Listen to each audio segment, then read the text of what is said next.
بسم اللہ الرحمن الرحیم۔ حدیث نبوی صلی اللہ علیہ وآلہ وسلم۔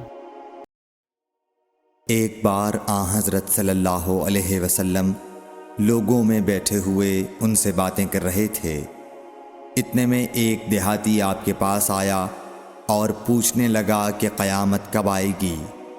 آپ صلی اللہ علیہ وسلم اپنی گفتگو میں مصروف رہے۔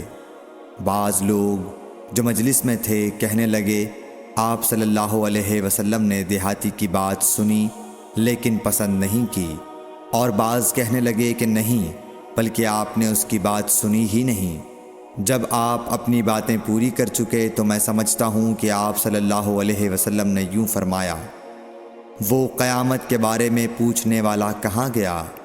اس دیہاتی نے کہا، حضور میں موجود ہوں۔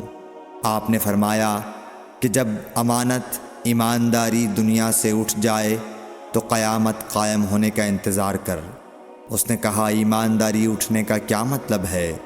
آپ صلی اللہ علیہ وسلم نے فرمایا کہ جب حکومت کے کاروبار نالائق لوگوں کو سونپ دیے جائیں تو قیامت کا انتظار کر۔ صحیح بخاری حدیث نمبر 59۔